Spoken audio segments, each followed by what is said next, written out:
Welcome to the UK's first metal detection podcast. It's All Metal Mode UK with your host from across the pond, Mr. Michael Hare.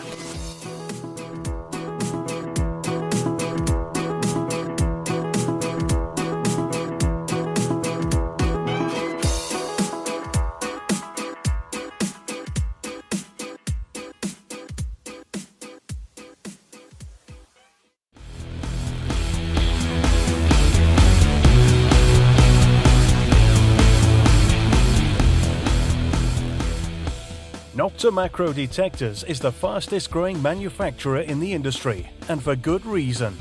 Many detectorists, including Mike Hare, call us the most innovative, but we are so much more than that. We listen to and care about our customers. We also offer a wide range of detectors to fit all of your needs. Come check out all of our products today at www.noctadetectors.com. Detectors for everyone, everywhere. A lifetime.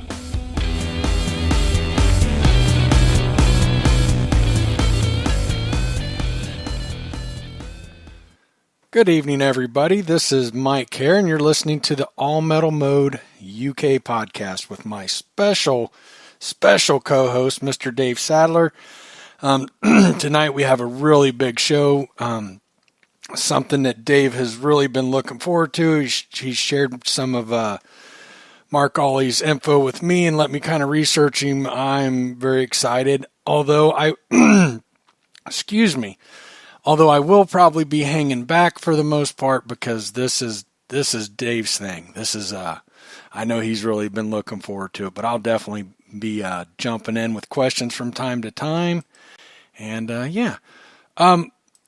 for our listeners out there that wouldn't know or are not aware, if you're listening live and you would like to join in the chat room that's going on, depending on what kind of device you're listening from, you should see a little cloud, or I think the best way to put it is it looks like a little cloud, and you can click on that and it'll bring you into the live chat. If you'd have questions for myself, Dave, or Mr.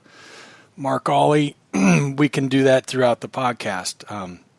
If you need help, I'm not sure. I don't know where I was going with that, Dave. I don't know how to help them while we're live on there. It's a little speech bubble. Looks like a speech bubble that you see in a cartoon. Exactly. Some people seem to think it looks like a cloud, and I agree. But yeah, speech bubble, exactly. And it'll bring you into live chat, and you can join us. Before I hand it over to Dave, I want to thank some of the people who support us. North of the Tyne Detecting on Facebook, great group, newer group, but off to a great start. Huntress Kimmy and Cloudhopper Scott, some of my favorite videos. I'll tell you, them guys are funny. I Detect, LP Metal Detecting. If you're in the market for a metal detector, LP Metal Detecting. And, of course, Addicted to Bleeps is one of our regulars. And if you'd like to be added to that group and you're a weekly listener, reach out to me at allmetalmode@gmail.com. You could reach out to Dave or, Luke, I think, as well. Or you can find me on Facebook. Let us know. If you're a weekly listener, we'd be more than happy to support you. If you give us a shout out every now and then, we'd sure appreciate it. Mike, you forgot the most important of all them people. Who? I'm sorry. Metal detecting, UK dirt fishing. How could you forget? I'm horrible. Well, I'll tell you what happened was I had a crazy morning, crazy day, and I kind of came screeching into my room where I do the podcast, into my little studio. I come screeching in and trying to hurry up and get everything going because it's been one of those kind of days, and I apologize. I'm sure I forgot a bunch of other people as well, so that's why. So you're just the first one to reach out and make sure I add another group that I forgot. See, that's all it is. Now, excuse me, for those who might be listening new, we're every Thursday, 8 p.m. GMT time. We're live. You can catch us anytime on Spreaker. You can go there. You can listen to it right off of Spreaker, or you can download it and listen to it in your car, off your phone, or wherever you might be. We are also available on iTunes, iHeartRadio, YouTube, and even other affiliates I'm not aware of at this point, Dave. Many places to catch us. Certainly are, my friend. First and foremost, Mike, I'll do the parish notices as ever. I know we missed out on them last week, but there are a few this week that I think we need to give mention to them this week. Firstly, Lucy Andrews is doing her shave for breast cancer today. It's something that we are supporting, obviously UK Dirt Fishing and the Archaeology and Metal Detecting magazine. So anybody who would like to sponsor Lucy, if you pop onto the All Metal Mode UK Facebook page, and you will see at some point a link to be able to donate. Secondly, Gary Cook, he has organised the second metal detecting rally, memorial rally, which I'll get the date to you a little bit later, because at the top of my head I forgot the date. I do apologise. But Gary Cook's, it's something. It's the second year, and last year they raised a magnificent amount of money for the cancer charity. I think it was this year. I should have, when you said, Mike, to include it, I should have got the information up straight away, and I apologise, Gary.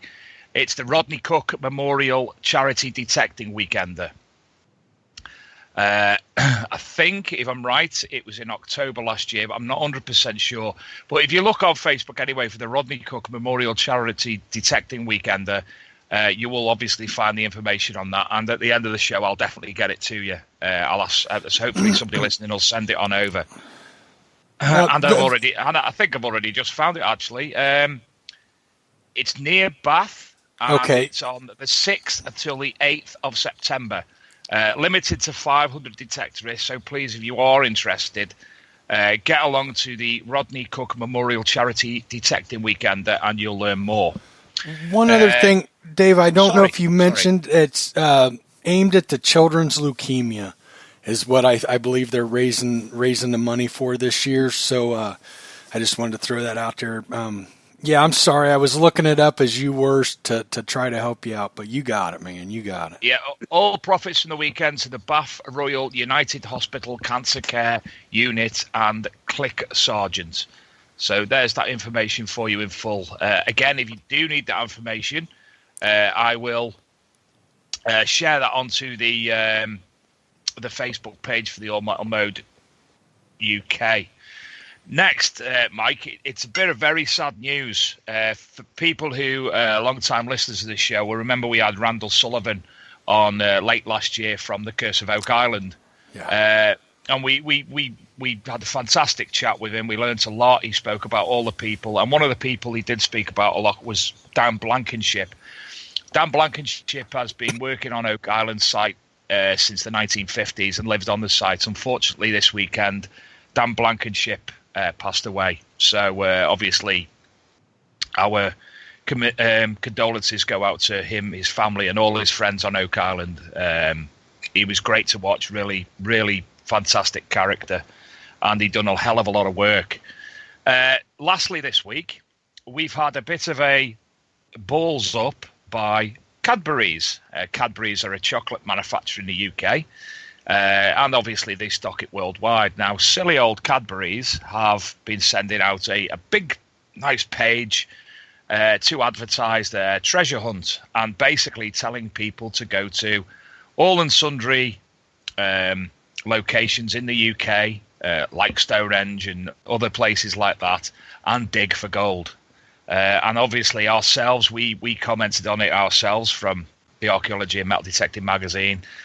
But you've had a lot of archaeologists, the British archaeological group, etc., have made some announcements on it, and in the end, they've actually pulled this as a result of the backlash they received. So, good in one respect for revoking it, but in the first place, a completely stupid publicity stunt. So that's your weekly news roundup, my friend. Awesome. Thank you, Dave. And Great we job. will now introduce my friend, a man I've known for 20 years, a man who gave me the opportunity to physically take part in archaeology, and a man whose career I've obviously followed closely thereafter, although there's a lot more than I know has transpired since. Tonight, I'd like to introduce you to Mark Olly. Mark is mainly known in the UK from the TV series Lost Treasures, which was on ITV. And as I say, I've known Mark for a long time now. He's got vast experience and knowledge in all areas of historical activity. And Mark, welcome to the show. Welcome, Dave. I thought you fell asleep then. No, that's the moment when you sat there thinking, I just hope he's there when I introduce him. It certainly is. Well, I am. Hi, yeah, it's me. I'm here. So, yeah, thank you for coming on tonight, Mark. Obviously, I've been asking you for a while, and we've finally been able to bring you on today. And am I right in saying it's the spring solstice as well today? So I take it you've been busy doing other things today, no doubt. Yeah, as it tipped over, it was kind of yesterday tipping onto today, and it coincided with a full moon as well, which I believe I'm reliably told is a worm moon, which in this country means it's when all the earthworms start to wake up. So there's a piece of trivia for you. Really? I'm sure you disturb lots of earthworms in the course of metal detecting. So there you go. It seems strangely appropriate. Yes, there's been lots of casualties, I'm sure, throughout the world. Mind you, that's how they make friends, you know. It certainly is. So, Mark, obviously, I can speak about the early 2000s, but can you introduce yourself in respect from? Well, introduce yourself basically, and how you become to be an archaeologist, amongst other things. Oh gosh. Right, as brief as I can possibly keep this. I actually started off. My father before me was a volunteer digger in the 1970s. So I started off on dig sites when I was about 8 years old. He dumped me in a trench because back then that's what volunteers did. I dug up a piece of Roman pottery, got very excited and was completely hooked. So obviously as time's gone on, I've shared that experience with many people, yourself included. From that point on, I then trained under Peter Davey at Liverpool University. I was with him for probably the best part of 5 or 6 years, the late 1970s, early 1980s. Then I got a recording deal with a band and went off playing drums and doing session work in the music business for probably about 21, 22 years in total. I then suffered a back injury and thought, what can I do? Because, you know, it's one of those career-changing moments. And I thought, well, I'll go to writing history books. Let's go back to archaeology and history. Of course, if you're on tour with bands and things like that, you get to see an awful lot of archaeology and history around the world as you travel. So I came back, wrote a series of local history books called Celtic Warrington and Other Mysteries, which then led to ITV saying, hey, this could be a reasonable, regional series. This could do really well. So I then went on from that to do Lost Treasures, 2005 to 2008, and then it was sold on to Sky. So Sky History were broadcasting it up to about 2011. We made 22 episodes in total. That's more than Bagpuss. And quite a few other programmes. Immensely popular. It's the only television series as it was then in 56 years of ITV, ever to be voted the best one on television by all 12 independent reviewers. So that was a bit of a record. We were put up for an award. We did all sorts of things. We beat the Time team in reviews, which was always a good laugh. And it sort of came to a close, like I say, around 2011. In the meantime, I've written loads of books, done loads of DVDs. I go out on regular speaking tours at the end of every year, which I do regionally. And most recently, I think that's been the focus. Also, actually, for a hobby, I started about 8 years ago. I started doing historical reenactment. So I've got this thing called the VMM, the Viking Medieval Markets, and we go out appearing live on the streets in full costume reenactment. In America, you know them as Renaissance fairs, but over here we do it, as sort of more towards the brutal sort of reality of it, rather than the fantasy of it. Although I have to admit, we do occasionally wheel out our 30-foot wide dragon that you can ride. You know, we do go and park a Viking longship, you know, on a town main street, which causes a stir. So that's the kind of thing we've been doing for the last few years. But I did that as a hobby because it's a blast, but still managed to make a few bob at it. There are hundreds of us now. So, it's been a really interesting career. Writer, presenter, archaeologist, I suppose you would call what I do history services. I also consult on film and television productions if they're doing historical drama and things like that. I've done loads, absolutely loads. So that's about as brief as I can keep it. Well, that's fantastic. Obviously, I'm sure, Mike, you're impressed with the definitely the reenactment side of that. I'm sure. Yeah, absolutely. You want to go on Facebook and have a look in my photos and just go and have a look at some of the events. I mean, we started off doing Harry Potter and Lord of the Rings, and then sort of blossomed from there. So there's some amazing reenactment stuff to be seen. I think you were actually verging on doing that in the latter days of obviously my participation in the digs and what have you. I can remember. Do the fundraising and that. So obviously that's progressed and obviously become what it is today. Yeah, that has moved forward a lot. I mean, it was a great way because as an independent archaeological unit, we put together a Viking Celtic village of 16 traders, and we used to go out and sort of communicate history and archaeology in an accurate way to people on the streets. So it was logical, really, then to team up with more and more people and do it on a bigger and bigger scale. The biggest one we did 2 years ago, we had 40,000 people a day for 2 days. It was a 2.5 mile square site, and it was the entire of Conway. So we had a castle, a harbour, a jousting arena, a full-size camp and 3 markets. 80,000 people in a weekend. It won awards. It was the biggest medieval reenactment event ever in the entire of Wales. Yeah, I remember. I couldn't get along to that one. I obviously done some promotion work for you on that, but that's I was unable to get along. I was gutted because obviously I saw not just your own photographs, but people on like British Medieval Society and such like sharing their images. Fantastic weekend. I mean, we managed to reach with the reenactments. We put some information together for a council bid we did a sort of earlier last year. 156,740 something people we reached in the space of 8 years. Wow. But if you look at the overspill and times that by about 3 or 4, by the number of people we reached. So we've done quite a lot, really. I mean, the best watched episode of Lost Treasures, one particular night we did Pendle and the Witches, and that was quite interesting because that went out just on regional television. So you've got to remember over here there's national television, there's international television, and then there's regional. And what they do is they collate all the viewing figures together. And that little half an hour programme was the highest viewed television programme on any channel that night with 600,000 viewers. Wow. So we did all right. When we do it right, we seem to get it really right. You know what I mean? I say we because there's always a team. I mean, I'm just the face at the front of it. So going back to archaeology now, obviously before I met you, Mark. Moving swiftly on. No, not moving swiftly on. Just getting onto the bits because we've got so much to talk about. Okay.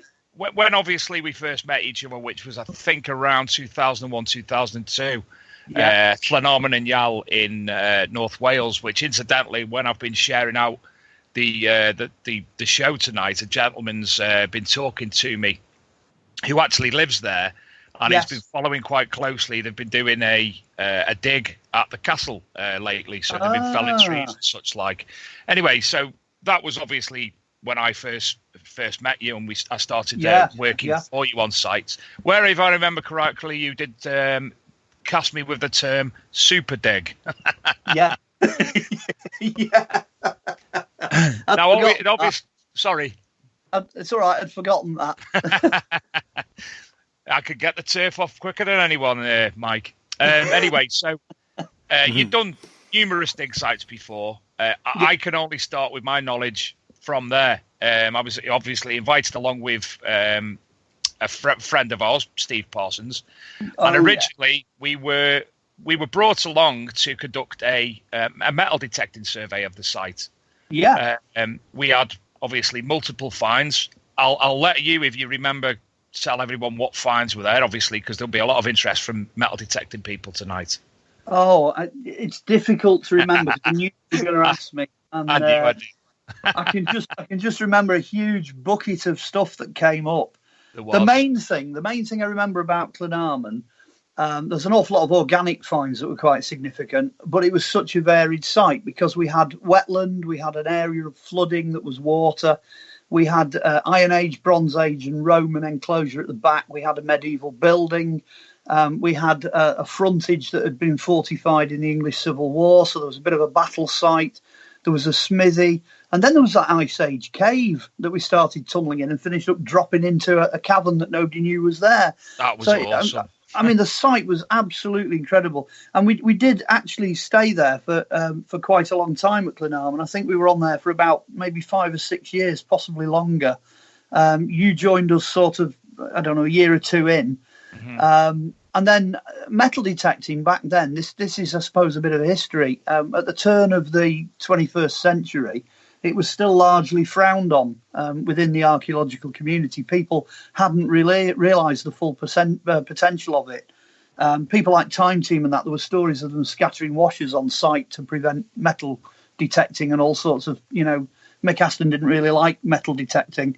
But we actually, right from day one, we took quite the opposite view because I'm really up there with technology. I love technology. And I had a metal detector in the 70s. Not many people realise I actually bought one in 1972, or my dad bought me one in 1972. And I had it to 1974 and found absolutely nothing because it was about as powerful as a transistor radio. It just didn't do anything at all. It beeped if you went over something that you could see. So it was useless. But I'm a big fan of cutting edge technology and things like, we finished up doing nearly 30 different digs. I went back and checked, we were still digging and we were still working right the way up to 2017. So in a period from sort of 96 right through to 2017, we always had metal detectors. We always used them. We always made use of them. Because at the end of the day, all this stuff you're chucking out of holes that spoil actually is full of stuff that the naked eyes missed. Some of the best finds that I've seen pulled out, have come off the spoil heaps. So I'm an enormous fan of metal detecting. I really am. I do a lot of talks for clubs and what have you up here in the north of England. I will travel if people want me, and do a lot of stuff in informing metal detectors about finds. It's kind of a teaching thing, Again, I'm going to ramble on a little bit further. Every metal detectorist has a grot box. Some of the best finds I've ever seen have come out of metal detectorist grot boxes. Everything from Anglo-Saxon pin brooches right through to weird-shaped Civil War bullets, all kinds of stuff. Because just because you don't know what it is doesn't mean it's not important or significant. So again, I would say to metal detectorists, for goodness sake, don't weigh your grot boxes in because you never know what's in there. Certainly don't. Back to the finds again at Glenarman specifically, I've got to say, because we were there for so long and there was such a great range of finds, there aren't any metal ones that really jump out and grab me. Well, there was one. I'm going to have to remind you on. We had a very rare Jetton, if you remember, which was do you remember? Yes, you did. It was in Llangollen Museum for a while. Yeah, that was from the sort of was it from the front field? It was from one of the medieval areas, wasn't it? Yes, it was the front field. Yeah. Yes, I remember that. Yeah, that was that's something like the only one to be found in the whole of that part of North Wales, I think. Yeah, that was correct. Yeah, Steve Parsons found that. Yeah, also Glenarman, I think, is what they call a Cleese site, which means it was a Dark Age palace site, and that kind of indicates that importance, that significance, carried on into medieval times. So it was quite a significant find. That actually, I do remember that. And then obviously in the field, in the backfield where our small team was based, myself and Steve and a few others, I inadvertently, doing the Dave thing that I'd done more than once at Glenarman and Yell, I removed the stones that I was told not to remove, and we found part of a Roman road there. Well, yes. You identified it there after. Dave, actually, you've done a bad thing, but you've also done a good thing. Yeah, what you did by accident was we didn't record them, but it turned out that what you pulled up was actually just a collapsed wall that had rolled down. I remember that. It was on the hillside on the opposite side of the road. Yeah. And by accidentally removing them, you reveal the road surface underneath. So, I do remember that. Yeah. And then there was also the inadvertent accident with a crowbar as well, where I caused a bit of a leak, and you were able to identify it as a lost well. Yes, you hit the well. I couldn't believe that. Yeah, I couldn't believe you hit that. Because then it took us about 3 or 4 seasons to excavate that properly, and we'd found the original St. Garman's well. It was absolutely incredible find, that. A well of the 7th century, a new one for Wales, because the one that's 2 miles up the valley is a medieval fake. So, it was incredible. That was a fantastic discovery. As I say, what's this? Let's wiggle this rock. Mark, there's water coming out. We went back, that was on a Saturday. We went back the next morning, and the whole field had flooded. And we were next to a river as well, a beautiful river. The campsite was there and everything for everybody. And this area in particular had become a minor lake. Yeah, it was completely. And the thing was, though, the water wasn't coming from the river because it was isolated. There was like a strip between the two. So most of the time it didn't flood. And then as soon as you hit that water source, it flooded like beggary. It was unbelievable how fast it filled with water. But at the end of the day, this kind of illustrates the fact that there is nothing wrong whatsoever with having good intentioned volunteers on a dig site, because you learn from your mistakes. Everybody does. I mean, the best classic one of that of all time, and I bet they cringe every time they show the footage, is the woman who's digging up the skeleton of Richard III with a mattock. And she puts the mattock through the skull of King Richard III. She knocks the top off and puts a hole in it. I mean, mistakes are made by the best of us, by professionals, even on camera on a dig like that. I mean, I banned pickaxes from my digs completely fairly early on because they're so destructive. But at the end of the day, you can't really do any damage because you can always put it back and see where it came from. If there's an expert on hand, that's the key. And most people can do it. Most people can make major discoveries. Hey, real quick, I'd like to jump in. I know I'm not... Mark, you guys are painting a picture, and correct me if I'm wrong. I'm picturing Chevy Chase playing Dave.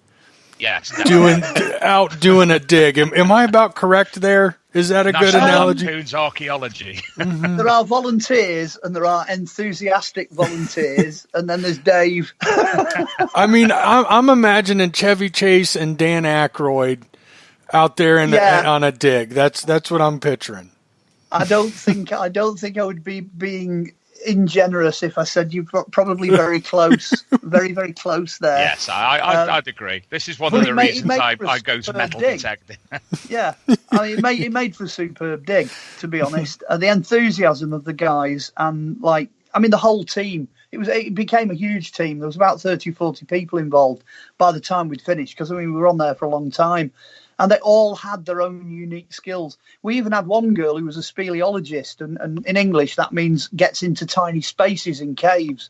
And also known as Cave Babe. Yeah, also known as Cave Babe. There you go. Yeah. She could pretty much dislocate every bone in a body and just slither in like a snake. But she was the first person in an Ice Age cave. She actually slithered in and we passed the camera into her. And it was the first time anyone had been in that space for about 22,000 years. So that really makes the hairs on your body stand on end. You know what I mean? It's a real moment. I think one of the other significant things about the cave was the amount of bones that came out of the spoil. Tons. Yeah, tons. We were fishing them out left, right, and centre. They were a right mixture. They finished up actually at Liverpool University, ironically, with a professor there for analysis. And I got quite a nice report back. It was a jumble of bones, which meant we weren't doing anything destructive because obviously the cave floor had all been churned up at different times in history.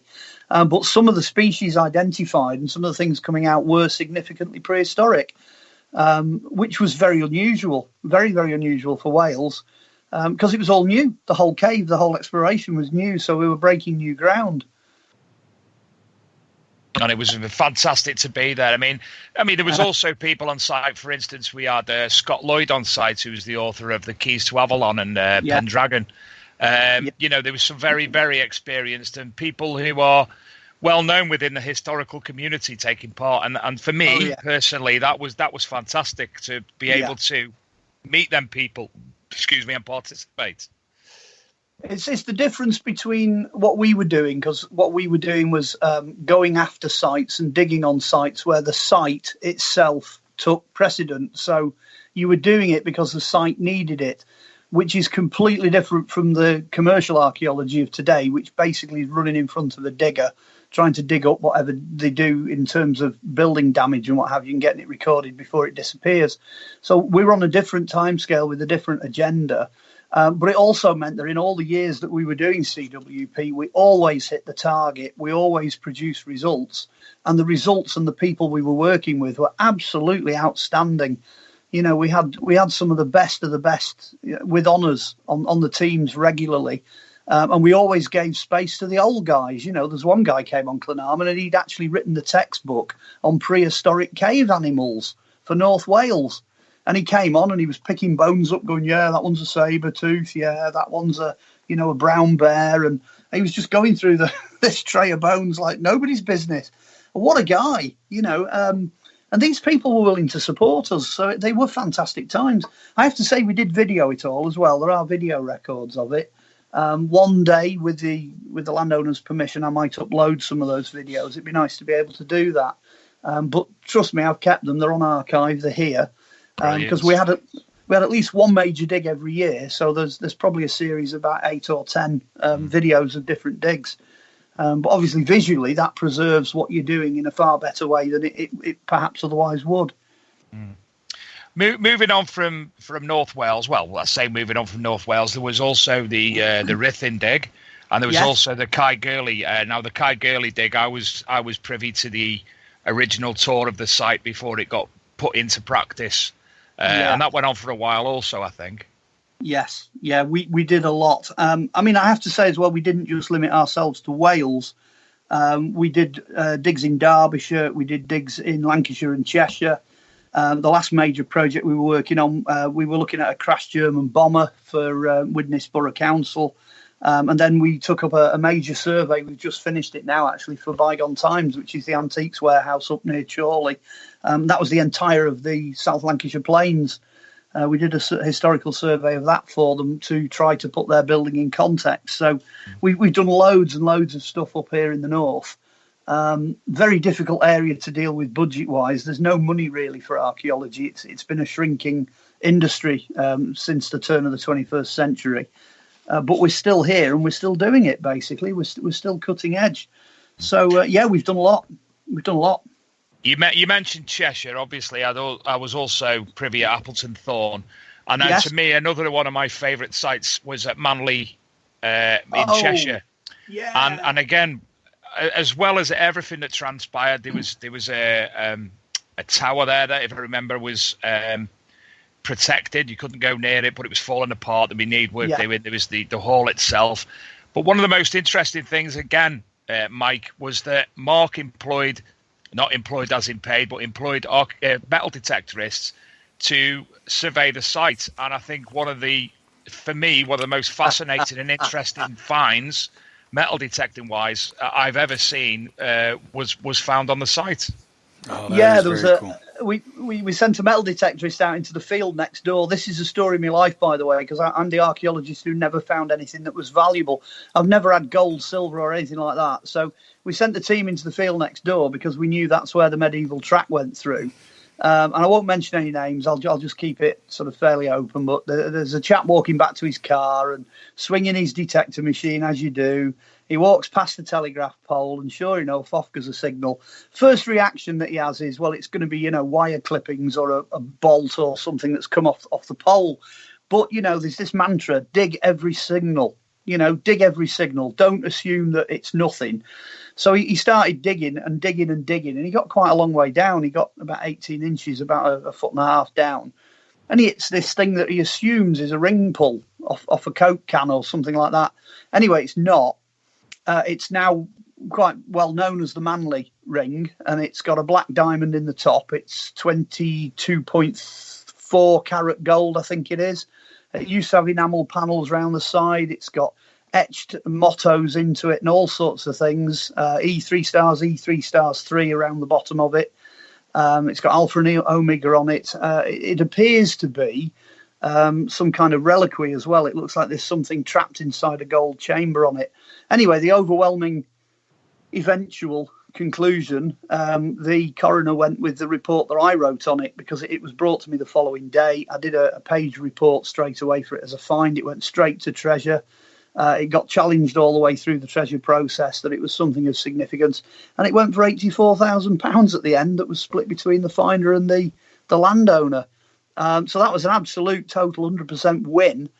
There's no ring on planet Earth like it. Nobody's found anything similar to it. The plain version of it used to belong to Mary Queen of Scots, and that's got no inscriptions on it. So the general feeling was that it might have had something to do with Edward III, which is the right period for the site. So what a find. Absolutely incredible find. And another find, I've just found the article and shared it. The article's still in existence. Good man. Good so man. For those here on the chat room, the link to the ring, the article, is in our live chat room, and it's also on the All Metal Mode UK podcast page. Yeah, excellent. We spent 5 years on Manly in the end. We never got to the end of it because the site was too big. And we went through changes in the lineup within CWP, and I ended up handing it over to a team which then remained on site, I think, for another 2 or 3 years after I'd handed it over. But all I can say is television has a habit of taking over. I just didn't have the time to devote to it.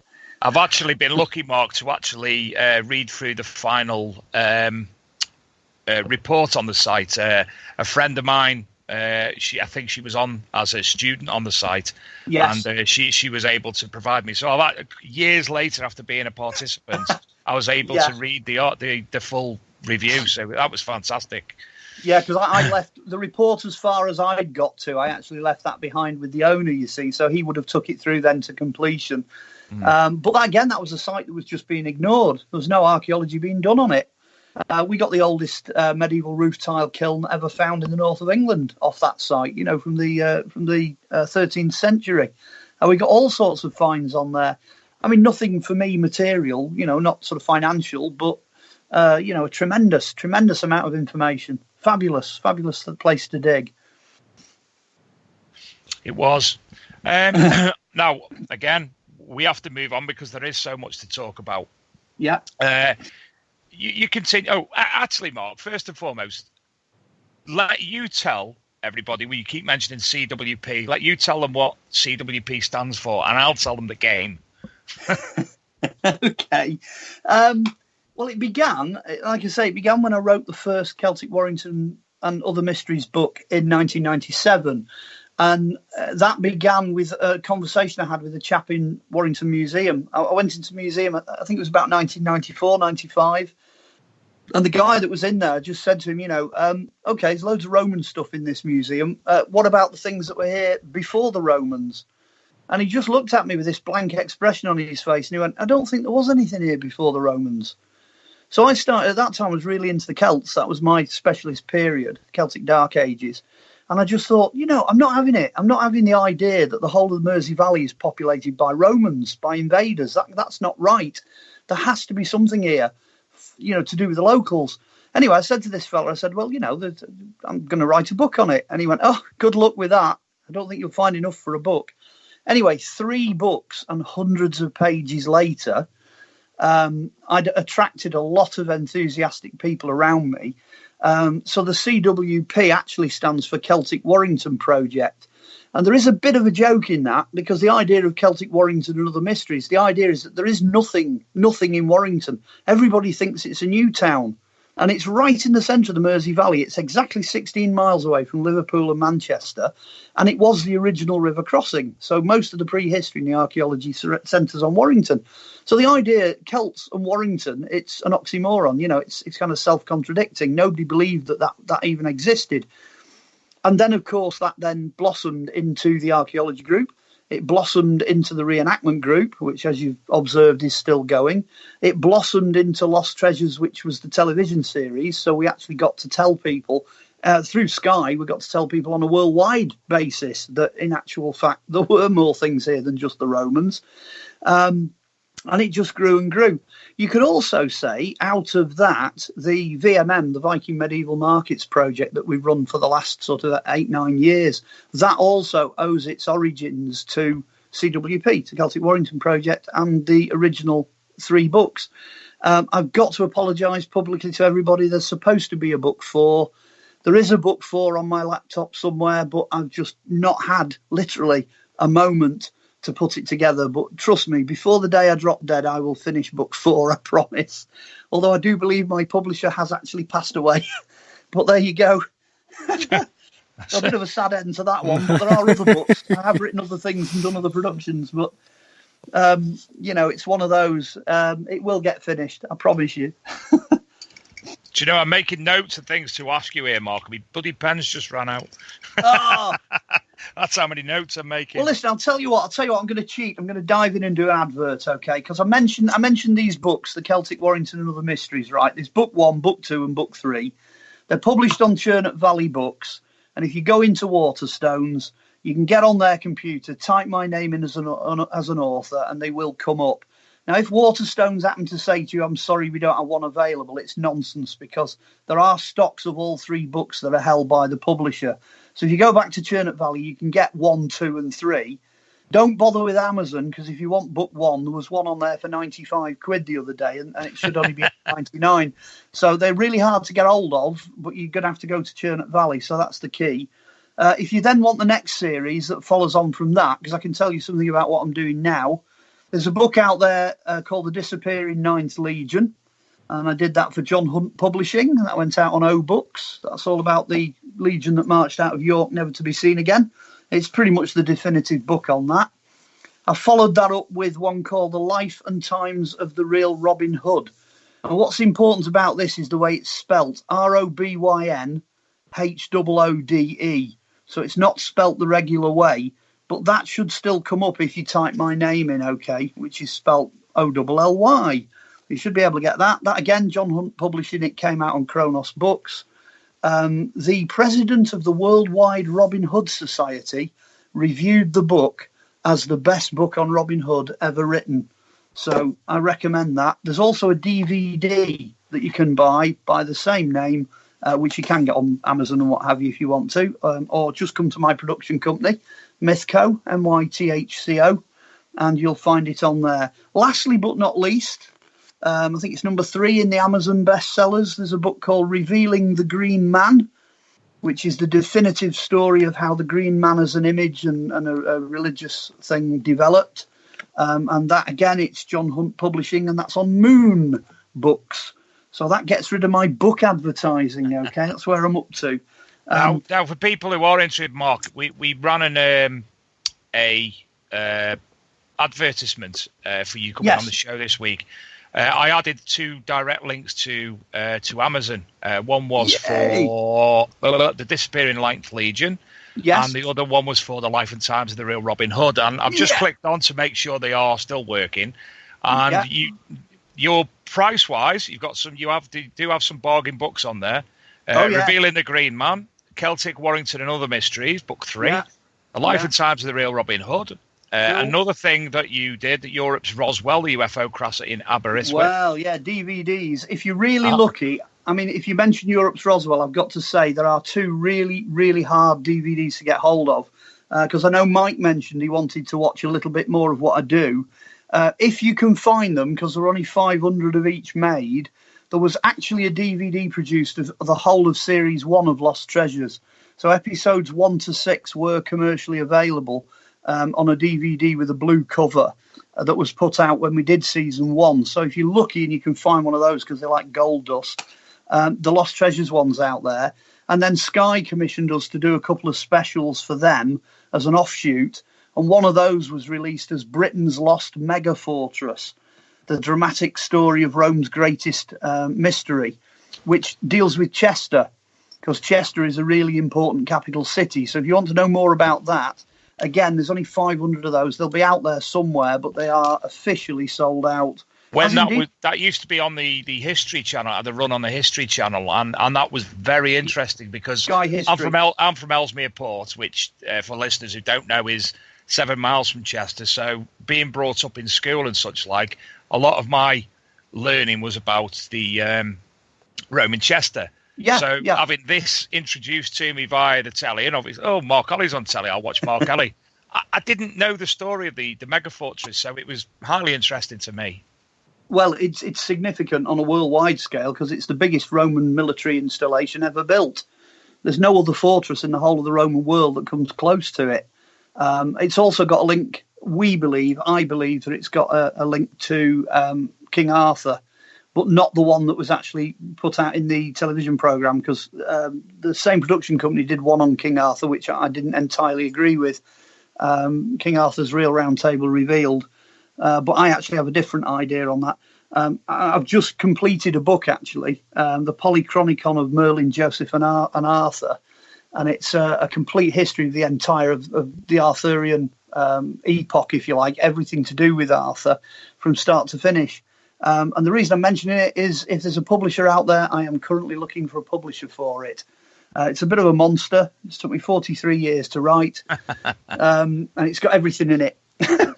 So if somebody's feeling brave, I'll put the shout out. There you go. That's a nice advert for you. Somebody can message me back if they would like to tackle it as an illustrated volume, because I think it could become a bestseller. And I'm currently looking for the publisher. So hey, I managed to get all my adverts in. There you go. That was good. Well, if you can send me over the details of the book's name or what have you. I know a few publishers. Good friend of mine in Canada, Paul Kimball, he's got his own publishing company as well as TV and film producer as well. So fantastic. Well, just as a completely off the wall thing, there is also a film script, proper big one based on the book, and it's very different from the Arthur that we sort of are used to. So if he's into film as well, then he sounds like the man.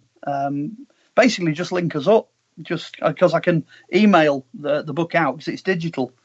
It's not actually in print yet. Mm-hmm. So we could do something maybe in that direction. Hey, you could still help me here. You never know. Go from digging holes to printing books. And why not? See, I'll be super publisher. Yeah. You never know. Somebody might be out there listening. You never know. So, obviously, we get on now to Lost Treasures itself. Yeah. Was something 22 episodes, am I right in saying, roundabouts? It was exactly 22 episodes. There are I done my research right. 6 in season 1, 8 in series 2, and 8 in series 3. Most people will have seen series 1 and 2. Series 3 was a beggar to get hold of. It was really difficult to watch. They kept mucking about with the broadcast time on the Sunday, and Sky didn't pick up on series 3 for some reason. So if anybody's got any of the episodes out of series 3, they are extremely fortunate because they are difficult to come by. But yes, absolutely incredible. I suppose you could call it a 5-year journey because that's what it was in total. 2004 through to 2009, 2010. Absolutely incredible. I am trying to get it released on flash drive.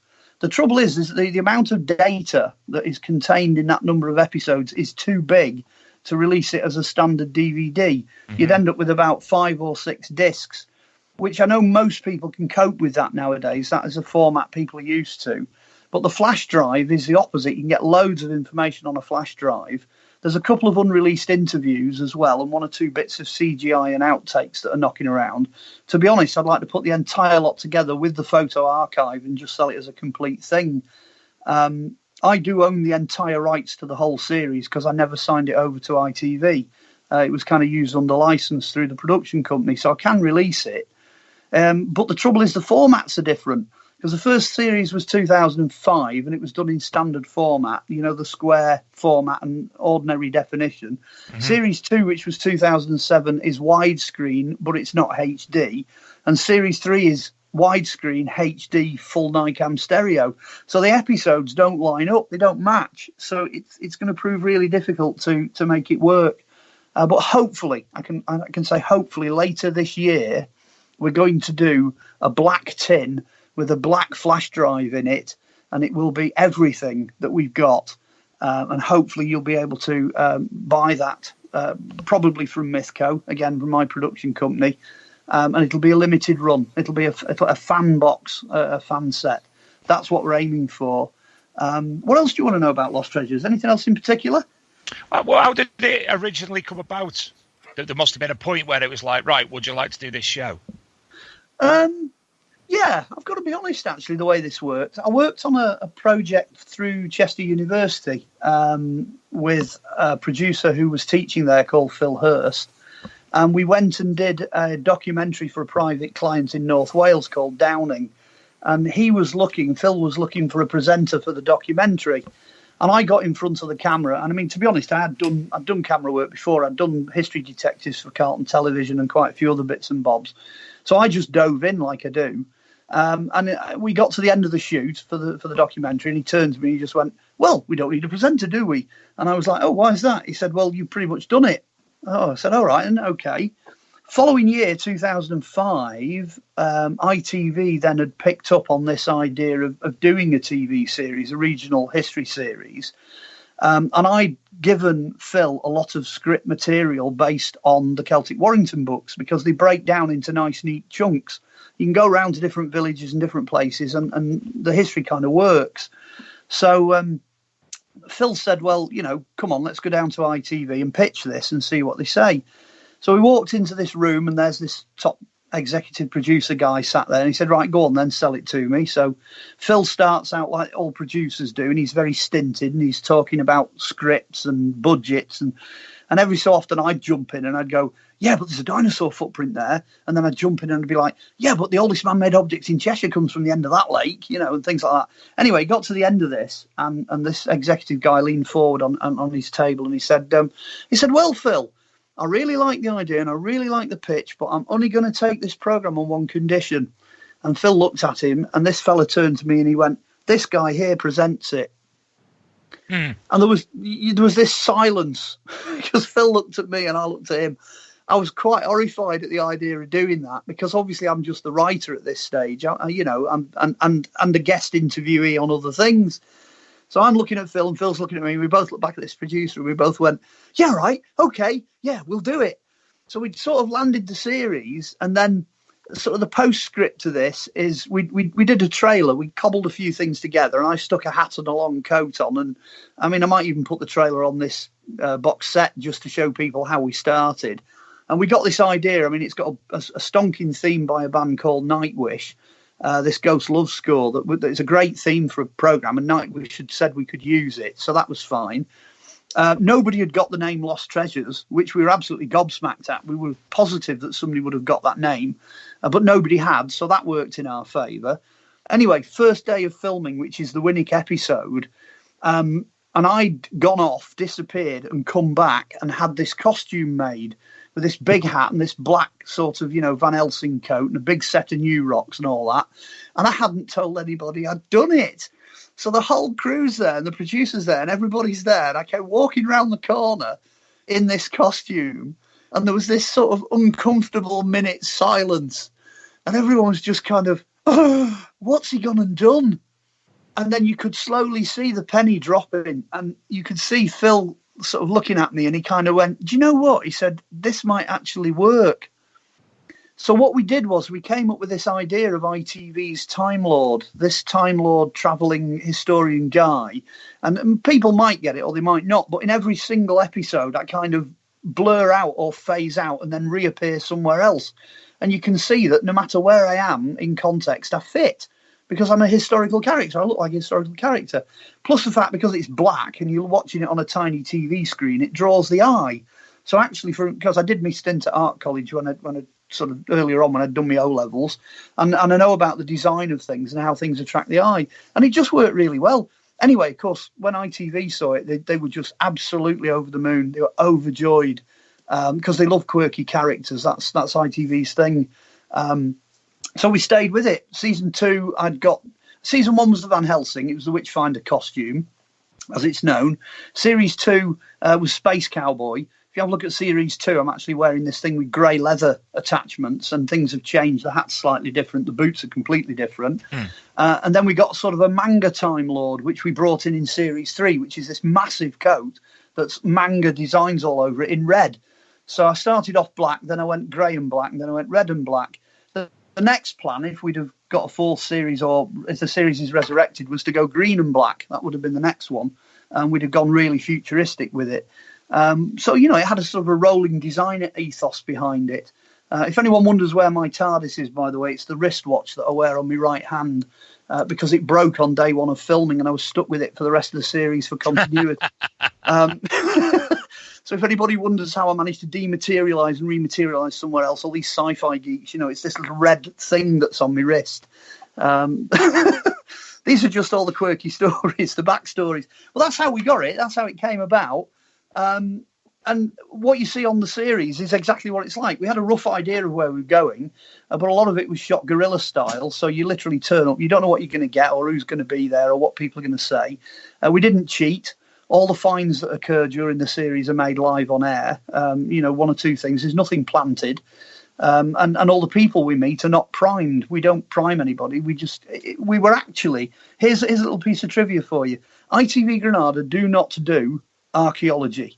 If you read their ethos, they will say they will not do archaeology. So we actually were part of ITV News and Current Affairs.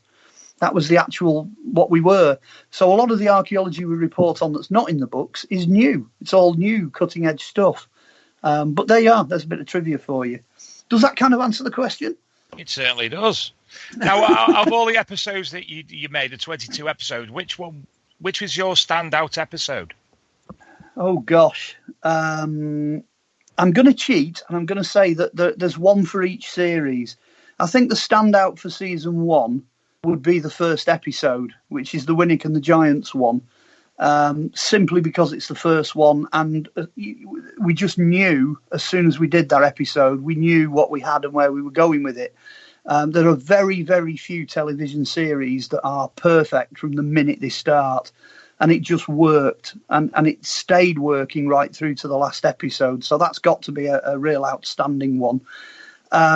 Then sort of in season 2, we then sort of expanded and we went out. Most people seem to like In Search of the Witches, which is the Pendle one that occurred. That was the 600,000 viewers.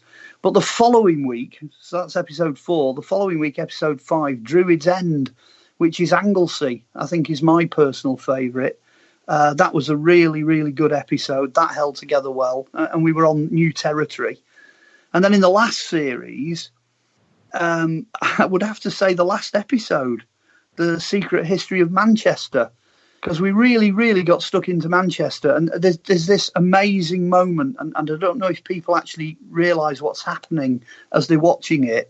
We were the only television crew in the world to get permission off Body Worlds to go into the exhibition at MOSI, at the Museum of Science and Industry. And Body Worlds is where they treat dead bodies and explode them and expand them into different settings so that you can see how the body operates and how things work. And it was a public display done, I believe, by a Swedish company. And we finish, I mean, how's this for a way to end a series? We finish with the greatest lost treasure of all, which is what happens when we die.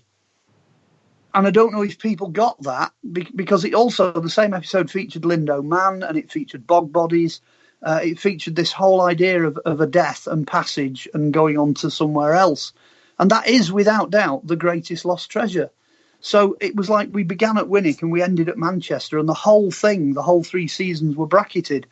I don't know where we'd have gone if we'd have got a fourth series. I don't think it would have held together as well as it did. But those are mine anyway. They're certainly my favourite episodes. So that'll be episode 1, series 1, episode 5, series 2, and episode 8, series 3. They're mine. And obviously for me, Glenarvan and Yal, I participated in. I can never say it still. I participated in. So actually seeing that site on TV was brilliant to me. It was it's one that I watched Season 1, multiple episode times. 2. Yeah, was it really? Episode 2.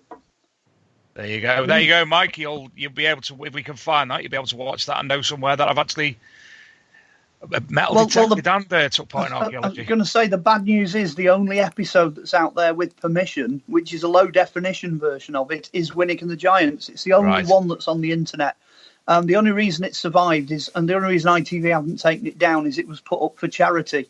It's on a site that was raising money for a book that was to support the church. So that one was allowed through. The other 21 episodes don't exist. They're not online in any form anywhere at the moment. And as I say, I'm trying to do something about that. It will happen. I'm confident between now and Christmas the others will be online. And as soon as I get this little black tin with a flash drive in, give us your postal address and I'll send you one. Marvelous. I would love that. I'm after watching the first one that's available that Dave sent me, I am looking forward to it. So yes. You're hooked. Okay, yes, you're hooked. Absolutely. Do you know what still amazes me? I mean, we're talking about this now. That first episode is like it was only shot yesterday. It was shot in 2005. Oh wow. That's amazing. I mean, the series was years ahead of its time. A lot of what we did, it was the first time it was ever done on television. There's some incredible stuff in there, but I won't spoil it. I won't give too much away. Any future opportunities for another series? Well, has there been any talks or anything? Listen, I'll put it out there. If there are any production companies at all, any television channels, anybody that wants to pick up Lost Treasures, I would be very happy to dust off the old costumes and have another crack at it. I'm never going to say no. I never ever say no. There is other material out there, as I say, DVD-wise. I think I mentioned The Life and Times of the Real Robin Hood. So that one's still available. We're now filming The Disappearing Ninth Legion as a DVD to go along with the book. So there are still productions sort of in process, if you like. We're actually still doing them. If people want to see me out there and they put the name in, there's a lot of interview material. And Europe's Roswell, somebody told me the other day, Europe's Roswell is actually out on one of these internet channels that you can go and watch. I'm trying to remember the company that did it.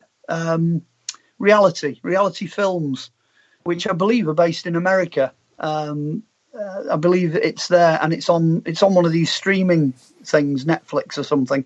You can find it. So if you have a search out there for Europe's Roswell, UFO crash in Aberystwyth, I'm sure you'll be able to watch that online. That's out there.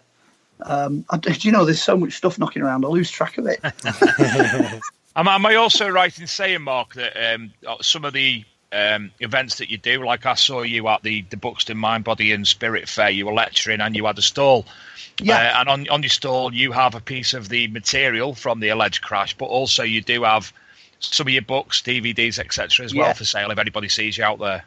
Oh, absolutely. I mean, basically, if people want to link with me, and it might be quite difficult because I don't always accept, for example, links from the US. I struggle sometimes on Facebook to identify who it is. I'm quite selective with Facebook, but if people go to sites like Mythco, and if they go to the Viking Medieval Markets, if you type that in all as one word with an S, you'll get a lot of information about where I am and what I'm doing. Facebook's an obvious one. Hey, to be honest, I'll throw it out there, especially in the UK. If people want to link with me on Facebook, that regularly comes up with tours, tour dates and what have you. I mean, the last half of the year, starting in August through to about the middle of December, I can be doing up to 60, 70 dates. I'm out sort of 3 or 4 nights a week and weekends. This year, one of the biggest ones I'm doing, I'll give it a plug, is Witch Fest, Midlands. Which Mrs. Sadler will be going to. There you go. Give Mrs. Sadler my best. I'm doing Crystal Skulls and Human Heads this year, which is a crossover. Sorry, yes, you are. Last year, I was reading the information. Last year, you'd done the Revealing the Green Man. Yeah, that's because of the release of the book. But this year, the Crystal Skulls and Human Heads is something amazing. It's out of this world. People are really going to find that an absolute blowaway talk. It's kind of where we're at in terms of archaeology, technology, ufology, you name it. It's got the lot. It deals with, well, like the name suggests, it deals with stretched heads. It deals with the Aztec and Mayan crystal skulls and the scientific qualities of quartz. And there's all sorts of stuff in there. Everybody's going to find something in that talk. So if they go and find Witchfest Midlands, just, type that in. They'll get the date, they'll get the details. Tickets are really hard to come by, so you might really need to do that sooner than later. But that will kick my year off. I'm kicking my year off at Witchfest. And then, like I say, between August and December, probably about 60 dates all around the country, metal detecting clubs, Richard III Society. I teach quite regularly at Wilmslow Guild. I'll give that a plug as well. There's been an adult educational guild there for 97 years. It's the oldest guild in Britain. It's based in Wilmslow, as the name suggests. Again, website, loads of links. Go and have a look on there. I do courses there every autumn that run for 10 weeks. And really, if you really want to see the talks in detail and you want to discuss them, you really want to sort of go into the subjects that I do in great detail, Wilmslow Guild is the one to do it. Book on, pay the fee because it's cheaper than coming and see me all around the country anyway, and it goes to a good cause. And that's the place to come and see me, really, Wilmslow Guild, if you want to chat to me and really thrash over the material. But yeah, there'll be a tour poster going up hopefully in August to tell you where I am and what dates I'm doing. And then with a bit of luck, Mike might put the word out and book me for America. You never know. One of the things that you've gave mention to then, and I've lost my trail of thought, so I do apologise. It was the crystal skulls and such like. We had one of, again, a mutual friend, Steve Meir, on the show a couple of weeks ago, discussing the Peruvian alien mummies. And I'm right in saying you've recently done a documentary, you've appeared in a documentary with Steve. Yes. I love Steve to bits, and I've known him for years because he's been there a long time, doing a really good work with Phenomena magazine around the UFO community. Yes, me and Steve launched I was the sub-editor at the time. Hey, get you. I didn't know that. There you go. I didn't know that. Well, anyway, it's good work. What he's doing is fantastic. And, he went over to Peru to have a look at these Peruvian mummy things. And at the end of the day, this is what's sad, you see. There's no academic archaeologist that would touch that as a subject with a 20-foot barge pole. They wouldn't go anywhere near it. And yet, when you look at it as a subject, it's significant, it's important, it's cutting edge. The people behind it are sincere and they're trying to make sense of it. So when Steve got in contact with me, I absolutely jumped at the opportunity to be involved. This is the beauty of being an independent archaeologist. I'm not tied particularly to a television channel or a faculty or, some career that I'm trying to preserve. At the end of the day, I'm out here to find out what the truth is. So Steve basically sent me a whole shed load of information to do with the mummies. And he said, what do you make of these? Well, straight away, I started identifying archaeological problems with the composition of those mummies, things that are wrong that an archaeologist would know that perhaps members of the public wouldn't. So, he came down here, he shot some footage with me. I picked up on some extremely significant things that were wrong with those mummies. And basically, in the very nicest possible way, I savaged them, to put it mildly. Tore strips off them, because at the end of the day, what you see is what you get, and they weren't right. There was an awful lot of things wrong with them. So I think I helped Steve in a big way just by putting some kind of weight behind what he was saying. There's a lot of people who go out there and say, hey, these are fakes, and there's a lot of people go out there and say, hey, these are real, and then it's a he said, she said, this, that, and the other. But if you can turn around and point at an alien mummy and go, do you know what, that skull comes off a dog, and I can prove it, well, that sinks it beyond any possible doubt. And it just needs somebody sometimes to step in. Of course, the reverse of that, like you say, I've got a piece of this crashed alien craft stuck in my office, and that has got serious issues, and it's not possible to identify two of the components. Even British Aerospace couldn't do it. So there is something still wrong with those bits. So again, I produced Europe's Roswell because I genuinely believe that we got something there that was not easy to identify, that needed to go out to the general community. And it was roundly ignored by everybody because they don't like evidence. Sorry about that. It's a bit of a dig. But, it didn't create the stir that we were hoping for. But however, it's become something of a classic because it still is the only UFO DVD in existence that actually shows you genuine pieces of whatever it was that crashed. It's for real. It's not made up or invented or faked. So yeah, that's where I'm at. Steve's brilliant. Steve's absolutely awesome. I'd love to do more work with him. He's created this new sort of information portal, this new hub for use on the internet and stuff. But I've got to be honest, I've just really, really not had the time to devote to making the most of it. So if Steve's listening out there, hi Steve, I'm not ignoring you. I'm just really busy. I'm busy generating the stuff at grassroots. There are diggers and there are others, and I'm definitely a digger. Now, your career as a writer, archaeologist, television presenter, it's took you all over the place, all over the world. Yeah, do you want to know where? Absolutely.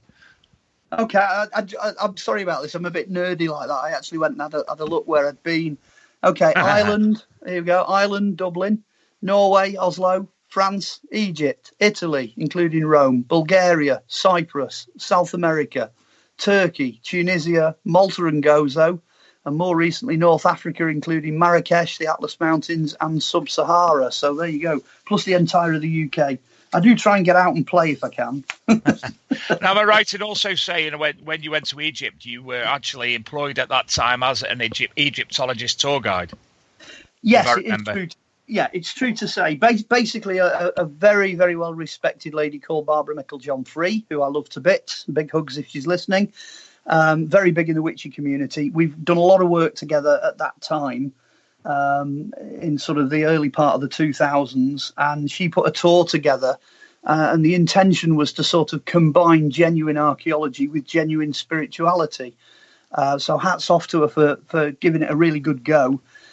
We started at one end of Egypt and went right through pretty much the whole of Egypt and took a large group of people with us. It was very edgy, because I have to say that when those 60 American tourists got gunned down at Hatshepsut's temple, we were actually there the week after. So the tension was quite something, but it was also exciting, very Indiana Jones, you know what I mean? It was everything that was Indiana Jones. And really what she wanted, she'd got the people to do the spiritual side, but again, she was struggling to get people to do the archaeological side, because the two are, for some bizarre reason, mutually exclusive, don't you know? But I'm both. I'm footing both camps, so I was quite happy to go. And we rocked it. We absolutely rocked it. We had some fantastic experiences. I mean, this will make you laugh, we ended up in the Great Pyramid on Giza, finished up in the chamber, the King's Chamber. I don't know how the hell she'd done it, but she'd arranged for the rest of the pyramid to be cleared out, so there was nobody else in there. It was lunch hour or something, so we had about an hour to ourselves. We were allowed to take musical instruments in there. She then got them to black us out, so all the electrics in the whole place just went off. So you sat in the King's Chamber in completely black darkness, and then we started playing music. And boy, did the place come alive. It was like the floors, the walls, the ceiling, everything just fell away. You were like in space. Like floating in space. And it's all those chambers above the King's Chamber. There's another 7 chambers that you don't see that are above the roof. They all act as resonating boxes. And obviously my musical training from, the years as a session drummer, I'm banging away in there as well. It's just incredible. Once in a lifetime experience. Never going to ever feel anything like that again. Incredible, absolutely incredible. And we were doing things like that at every temple. I think we ended up at either 12 or 13 key locations in the period of the 2 weeks we were out there. Absolutely fantastic. Again, living proof that archaeology and spirituality can go hand in hand. They're not mutually exclusive by any means. In fact, you probably wouldn't have one without the other. Spirituality has pushed the history of mankind along archaeologically more than any other driving force, I think. That's how I started. And then obviously going on from there, we did things with Lost Treasures, Ireland and Norway. The Viking ships in the Skippos are out there in Oslo. They wouldn't let me touch them because they're the crown jewels, otherwise they'd have thrown me out. But I got awfully close to them. I got about as close as it's possible to get. France, Italy, Rome, Bulgaria, Cyprus, loads, just tons and tons and tons of stuff. The good news is, though, and I don't very often get bookings for these, there are PowerPoints, there are slideshows of some of the more recent ones. The Aztec and Mayan one for South America, the Turkish one, Malta and Gozo, Marrakesh in North Africa. I even do one of Alderley Edge in Cheshire. They're kind of location driven, and I don't very often get bookings for those. So if people want to know more, especially about the recent adventures, especially the ones in North Africa, I've got so many stories I can tell. I'd be quite happy, be quite delighted to come down and do those as well. I mean, as well as the 27 other PowerPoints that I do. What do you? If you guys don't mind, I'd got a quick question. What can you share a few of your favorite places you visited and why? Like, maybe some good stories related to those visits. I'm sure you can't say you don't have a favorite, but maybe you can give us a quick highlight of some of those places. Gosh, well, the first one that springs to mind is the temple at Karnak, Luxor, Temple of Karnak at Luxor, which is in Egypt. I don't suggest anybody else tries this, but if you walk up to somebody who's guarding a doorway and wearing a turban, and you use the magic word archaeologist, that seems to work in every language. And they will let you through as a rule, or they certainly let me through. I obviously seem to know what I'm doing. And I finished up on an unexcavated area off to one side of the temple where the original temple of Sekhmet is. Things like that. I mean, going into the temple of Sekhmet, it's guarded. There's blokes walking up and down with guns, and they will shoot you.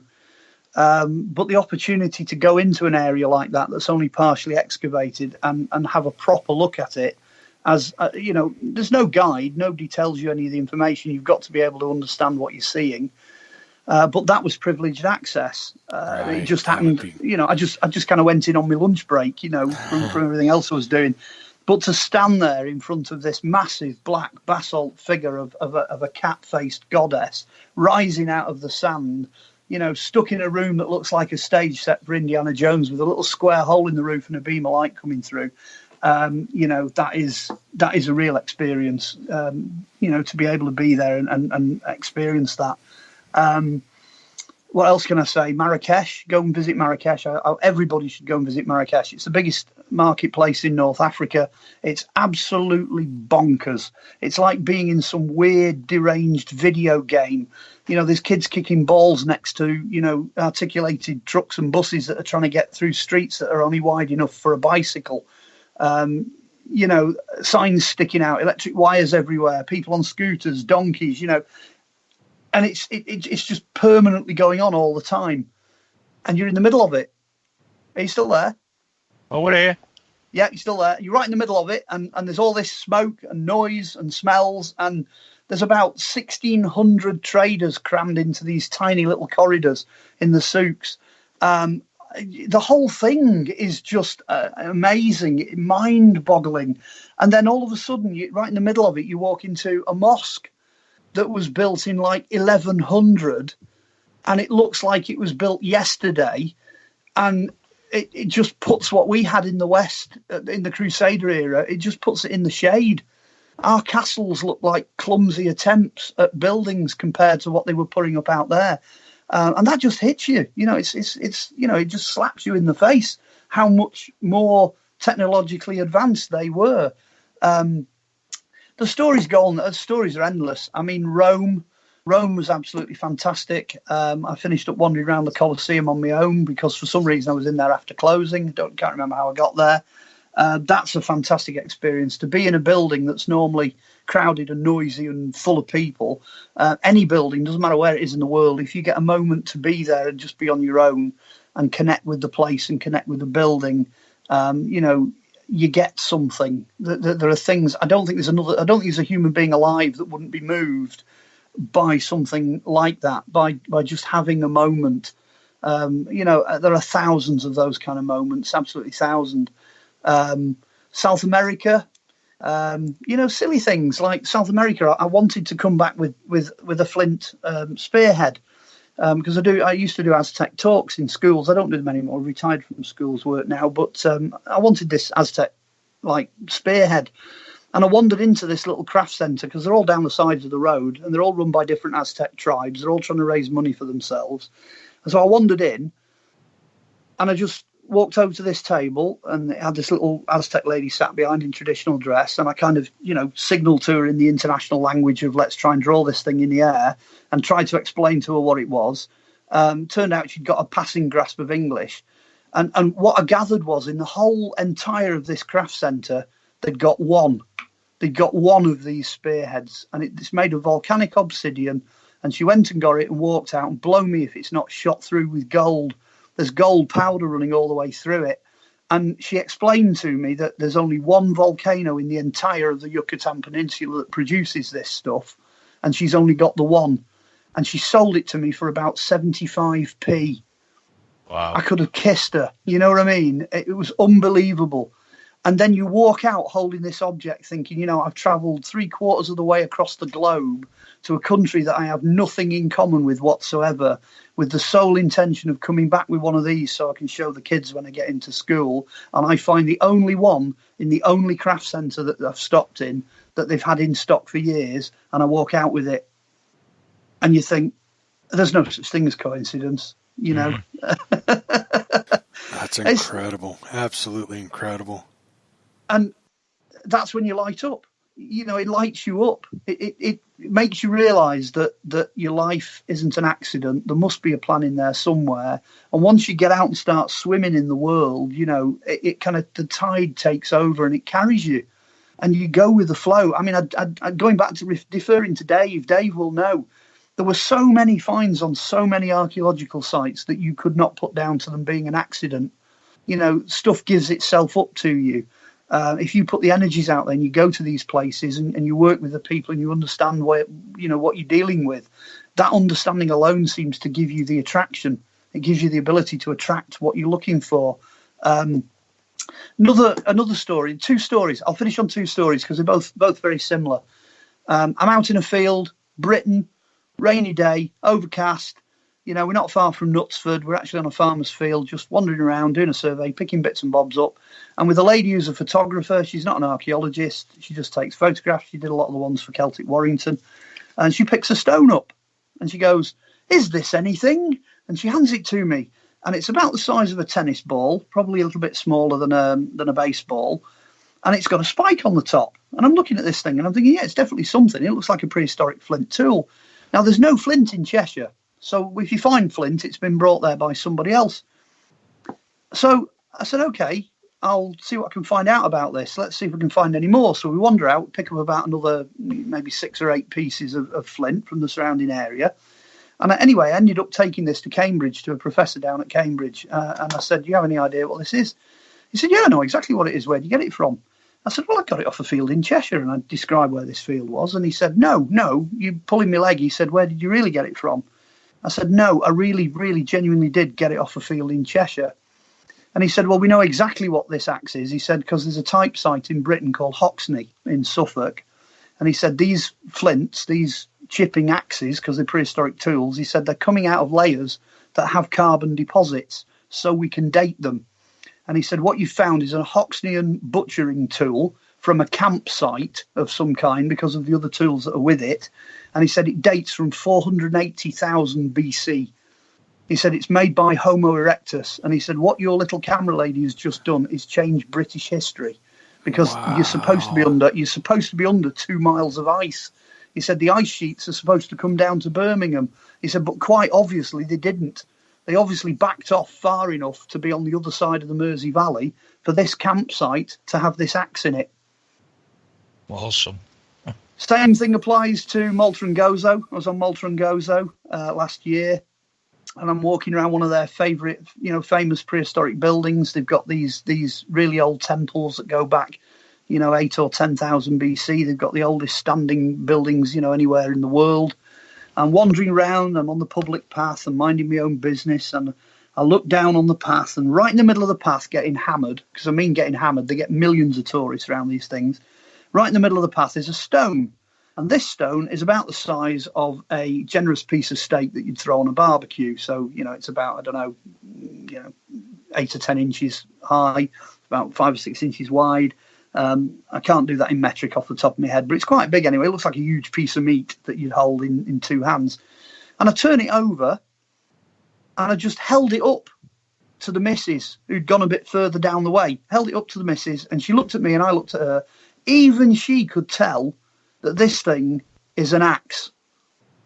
And it's North African, and it's prehistoric, and this thing is not hundreds of thousands of years, it's millions. It's something like 2.5 million years old. It's an Acheulean hand axe, and it's off the path. Now, what's interesting is it's only 4 foot away from one of these standing buildings, and it's come off the level just below the standing building. The sad end to the story is that I did try and hand it in, and I was actually advised by the archaeologists on Malta not to hand it in. They said because it will go out the back door into a stone chipper, because they're not interested politically in anything whatsoever that links them to North Africa. They don't want any association on Malta and Gozo with North Africa at all. They believe that their prehistoric past rests with Sicily and with Italy and with the rest of Europe. But I've got this thing, it's the axe. I photographed where it came from as well by accident. And again, that changes the history of Malta and Gozo. Sooner or later, I'm going to write a paper on that. And when perhaps it's politically correct, I'll release it. I'll release that information out. I believe Graham Hancock's doing something on it as well, so I might contact him. Isn't it a shame when you run into politics like that, things going on? Oh, every day. Mark, I just want to say, at one point you asked if we were still there, if we were still here. We are. I can promise you, we are sitting on the edge of our seats. Now, I keep muting my phone just to knock down as much background noise. I am literally sitting on the edge of my seat listening. I promise you have our attention. When you render Dave speechless, you've got his attention. Trust me. Is that nothing short of a miracle? Yes, unless I've fallen asleep. Yeah, I haven't. Listen, for any of the listeners, obviously, if you have any questions for Mark, obviously, please put them on the chat room, and we will ask Mark for you, and he'll be more than happy to answer any of your questions anyway. So please throw them on board now, and we'll get them answered for you. Yeah, I don't care how politically incorrect they are either. Just chuck a lot on. If you really want to know, I'll tell you. Okay, whatever I can. It sounds like you're a very open-minded person, and I like that. Here in the United States, I didn't hear you mention you'd ever been to the United States, but archaeologists, for the most part, are very closed-minded. If you metal detect, we might as well be rapists and pillagers. That's how they look at us. And it is a shame. There's many... The majority of us would absolutely volunteer our time and help, and there's a lot of politics and red tape and really strange stuff, and I think that's one of the things for me. I love what's going on over in England and what you guys are doing. Seems like the archaeologists are so open. You guys get, for the most part, or most of them do, that. We are valuable as. I was going to say I'm the exception to some degree. I've always thought of myself as being on the cutting edge, so I'm sort of out there. But because of the independent status I've got, a lot of the not independent, the non-independent archaeologists that do work for faculties and they do work for commercial companies, a lot of those guys cheer me on.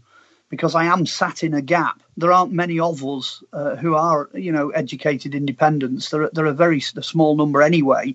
The entire working community of archaeologists in Britain, which is a country of however many, 70, 80 million people, there's only 3,500 of us doing it full time for a living. There's only a very small number of us. But I am more of an exception than I am the rule. I have to say that. That's not a criticism. It's not a judgment. It is simply a fact. I have, kind of suffered for my art because I am out there on a limb away from the rest of the archaeological community. But by the same token, I have utter and absolute respect for the establishment guys because they are doing it for a living. They're doing, they are rescuing stuff in front of bulldozers for the large part. So it is still a flawed system. That's what I'm getting at, really. I've sort of made a living and made a career out of being the exception to the rule, but somebody has to be. I see it as a job that has to be done. The past, the present, and the future are all linked. the education of kids, the producing and preservation of things by the media, discoveries. And then there needs to be a moral code as well. You mentioned that, people are great with laws, they're great with regulations, but, what about the moral code? You should pick up things that are getting damaged. You should declare and record the fines that you make for posterity. We should, love and treasure and cherish what we do because we're passing it on to our kids, to the next generation. So I do believe there's a kind of a morality to what we do. And people that criticise other people, there's got to be a measure of jealousy in that, I think. A lot of archaeologists I know, certainly in the past, had no idea how to operate a metal detector. Not a clue. Not the foggiest idea. And yet I've got guys coming on with the most basic equipment you could possibly imagine, and they can tell you what they found before they dig it up based on changes in the signal that they're getting, based on experience from just listening to a slight difference in a whistle in a set of headphones. That's a skill. It's a lifelong skill. There are people who can do that before they had analytical machines and things like that. There are people who could tell you whether they'd hit iron or they'd hit copper or they were going over a nail, whether it's a big signal or a small signal, roughly how far down it was. Because these guys have worked with the machines all their lives and they're experts. They're absolute experts. So I've got total respect for the metal detector community. That's amazing. And, my political rant would be, that the archaeological establishment need to embrace modern technology. They basically need to just, grow up and admit that there is stuff out there that can do amazing, amazing things, and they need to embrace it. You find it in television. A lot of the television programs are using technology that's light years ahead. And, if the archaeological community don't accept that, they'll get left behind. They'll finish up redundant, and it's up to them. Either you keep up, you run the race, or you get left behind. And detectors can't replace what they do, but we can. It should be a tool in their tool chest that can help them. Yeah. Get to that it's final rescue point. Archaeology, isn't it? Yes. I mean, it is rescue archaeology. One of the things with archaeology is that most of the stuff we're digging up in the past ages has been lost because it's rubbish. But for example, where I live here in Cheshire, all the metal that's out there in the fields has all been corroded by cow wee and sheep wee and, pig farming and goodness knows what else, chemicals, stuff they dumped on the fields. So all the history is literally dissolving below our feet. So if the detectors are not allowed onto the farmland and they don't pull these things out, 2 or 3 generations down the line, they're gone. They're just a green blob in the ground, totally unidentifiable. Absolutely. So I see it as rescue. That's just as important as trying to pull out pieces of wooden pottery in front of a bulldozer. And do you know what? It's a damn sight less destructive. Right. Mark, one of the things. I'm sorry. Before we, wrap it up, we don't want to keep you too long. We're an hour and a half into it. We can be here longer if you want. Hey, listen, I'm not trying to.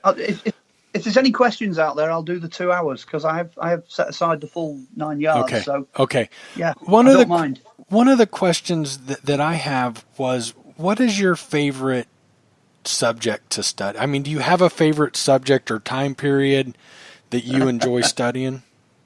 I kind of already said I've got a soft spot for the Celts, I have to say. A lot of argument as to whether there was any such thing as a Celt. I don't think the Celts would have necessarily known themselves as Celts, even though the Keltoi did exist in the 4th century BC, close to Greece. I think overall, I don't think they would have called themselves Celts. They would all be different tribes. But the commonality of culture and literature, conversations that they had that they wrote down, the Iberian writing system, the coinage, the legends, the whole ethos, the artwork and how it developed, it's very difficult to deny that it wasn't some kind of semi-unified culture. So I really love the Celts. I think they're fascinating. They go all the way back to the Scythians and the Paserics, and there's connections to southern Russia and all sorts. So I absolutely love that. I can do that every day of the week.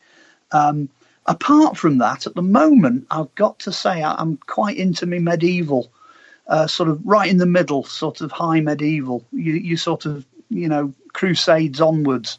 I really quite like that period. Probably probably because I'm dressing up and running around the streets in that gear at the moment. It's a lot of fun. It's loads of fun. I started off as a Viking, and then I kind of got bored of scratchy woolen clothing and swords that are badly balanced and all that sort of thing. And I thought, you know what, I really just want to put on the chainmail, sod it. I just want to get the plate armor on, stick a sword at my side. It's everything that's Game of Thrones. Let's go and do it. Let's just go and do it. So the last few years, that's been so enjoyable, so enjoyable doing that. That's neat. And I can kind of see me doing that into old age, because you can get away with that as well. The gnarly old knight that comes back after 40 years on crusade, and he's grey and he's battered and his eyes wonky and he's got no teeth and his ears are all like cabbages. But it just works. It just works so well. Oh, by the way, for the ladies, I don't really look that bad. Most of the time. That's funny. I asked if there was any questions. I think everybody's just like us, kind of sitting on the edge of our seats. But Robert Hope said only thank you from him, and so far that's all we've got. Okay. But and I'll tell you our format when we go live within the next 3 or 4 days. The numbers will skyrocket. But our first, when we go live, we don't get very many listeners. I mean, but it grows. So we don't always have many people in chat and stuff. And but I'm surprised we don't have some questions. John says, if ask Mark if he could excavate anywhere, where would it be? Wow, that is an absolutely phenomenal question. Dave did warn me that there were going to be some belters coming in, and that really is a belter. What would I like to excavate now if I had the opportunity? Wow. Let me have a think about this. Okay, here's a strange one for you. There's one site that we picked up when we did the South Lancashire survey, when we went round and we did the whole area. We identified the line of the original coastline, and there's a few hills that sort of overlook the original Lancashire coast. So we got a really good idea of the geography. Anyway, we were looking at one of these hills, and there's people are probably aware now that there is satellite archaeology. You can actually go over areas and look at ground marks and what have you using satellites. And I've got a friend who does that, so I set him loose on looking at these hills to see if there's anything there. Lo and behold, and I can't give the location away, but lo and behold, on the top of one of these hills, we will swear blind we've got a Viking longhouse. Now, if it's true, it's the first Viking settlement to be found in the north of England on the mainland. It looks like a longhouse with an enclosure. It's got all the details, and this is the difficult bit. This is the why would I like to dig it bit. It's in a field that floods if you have a wet summer. Now, Dave will be tittering away in the background now, because those words, wet summer and Lancashire, go hand in hand. I'll be lucky in my lifetime if we have a dry summer. It's permanently chucking it down on the hills up here all the time. So we've been sat there staring at this image on a Google Earth shot. We've been looking at it now for about 8 years, and we've not had a single summer where we can get anywhere near this site. So it's killing us. It's like a woodpecker in the brain. So if I could get at it, I'd love to have a go at that. And I'm sure we could confirm what it was in a season. We could just do it in a summer. We'd know what it was very, very quickly. But of course, if you try and do a Viking site, people probably know that they're mostly made up of traces within the ground. So you'll have dark patches, light patches, burnt patches, etc., etc. You can imagine if you try to dig that and it's mud, the whole lot just goes and that's it. You can't see anything. You're troweling something that just all looks the same. So you just really literally can't dig it. So we need like a really hot summer, and we can get on it and have a proper look. I suppose people expecting me to say, China or, India or Africa or something, but no, actually I get Chorley. That completely. I get that. I think that is a significant site that deserves really that answer. Yeah. Oh, it really needs to be looked at. But it's Chorley. Do you know, Mark, one of the sites that I have permission to metal detect on, it was owned by, I think it was owned. I think they sold the site now, unfortunately, and I've not been up there to speak to the new owners, but one of the fields is called the Castle Field, and there is a large mound there. And I have spoken, one of my friends and colleagues, Ali Smith, who we have on a guest, I think it's next week. We spoke to it. She's served under yourself in the past as a student. Super. And we've spoke about actually coming out and attempting to do some test pits in this field. Because for me, I've not done archaeology since I was with you. I'm desperate to get back into doing that, but obviously time, life doesn't allow.